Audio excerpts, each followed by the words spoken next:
Also, this morning, I know that you got to run, so I want to get to Nick's subject, too. Right, I was going to, yeah. What was exactly you want to talk about, Nick? Well, I was just thinking, since we started doing this, it's called Waking Up America, and I was just kind of curious about how the both of you woke up, because I know how I did, and I know I used to be like probably the majority of the public, thinking, the government wouldn't lie to us, they wouldn't do all these fishy things, until I started getting little bits and pieces. I'm like, I'm kind of interested in that, so I kept researching further and further and further, and kind of just educating myself in a big history lesson of our nation. And I'm just like, I was flabbergasted of what I found. But I was just kind of curious, what kind of set you off to the point you're at right now? Yeah. Well, Clint, what do you think? Well, I came out of the two-party closet, so to speak. Yeah? As soon as I started seeing videos on YouTube of, like, John Stossel. He's a great libertarian journalist. If you haven't seen his program on Fox, go ahead and watch it, because he touches on a lot of great issues. And started watching videos, and kind of, once you see, like, what they're talking about, like, I didn't know what the libertarian idea was all about until I, like, started hearing other people talk about it, and then I realized that it, like, fit my ideas and, like, what was in my heart, like, perfectly. And I just needed to have someone bring it to me and present it, because all you hear about is Republican, Democrat, conservative, liberal, and this kind of just was one that rang home with me, where it fit what I believed in. I wasn't a conservative. I wasn't in an uprising about gay marriage or any of that, and drugs and rock and roll and any of that. It's really unfortunate, too, that people are so attached to this left or right system. You have to be one or the other. It just squashes freedom Or if you're either in way. the middle, you don't care, they want to think, and that's not the case. I realized that both sides will squander your freedoms in different ways, and I decided that I just wanted to be away from that. So, and I continue to learn more by watching YouTube videos. Thank God for the internet.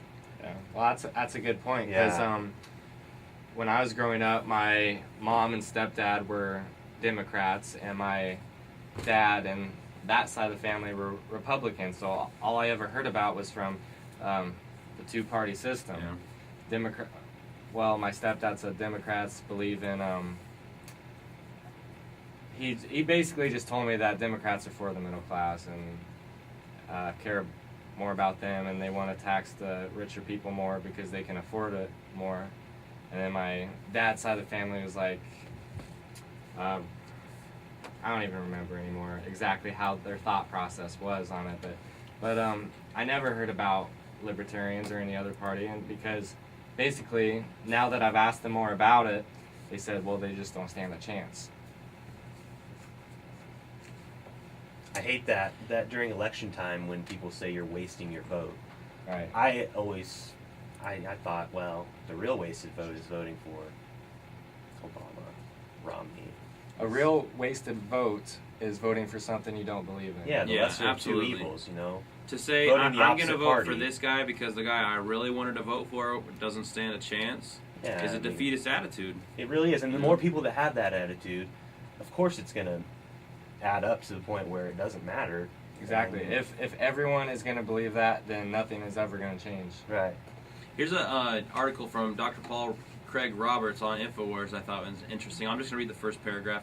My experience with the American left and right leads to the conclusion that the left sees private power as the source of oppression and government as the countervailing and rectifying power, while the right sees government as the source of oppression and a free and unregulated private sector as the countervailing and rectifying power. Both are concerned with restricting the power to oppress, but they take opposite positions on the source of the oppressive power and remedy. And I think they're both extremist views. There is, wherever there is unchecked power, there will be oppression. That goes along with the phrase, absolute power corrupts absolutely. Happens everywhere you find it. For me, in my case, I grew up out in the Southwest listening to Art Bell Coast to Coast, just outside of Area 51. So, growing up in a place where, like, the top secret base is, knowing that the rest of the nation thinks it's just baloney, but that, like, you grew up, like, I know people who work there and stuff, it's totally legit. You know, from a very young age, I knew that the government lies to you. They cover up what they don't want you to know. And so there was always something fishy. But then just getting more and more into it as you grow up, I really kind of just went middle of the road. I didn't really subscribe to the Libertarian Party until recently, where I decided, you know what, just being out on my own isn't going to be enough. I want to get with a group of like-minded people who are just like-minded enough to respect where our minds differ. Yeah. You know, I appreciate that a lot. But anyway, I wasn't a big Bush supporter, and then as soon as we started getting into war with Iraq, then I really became anti-Bush and digging into all of his stuff and really started getting into the government.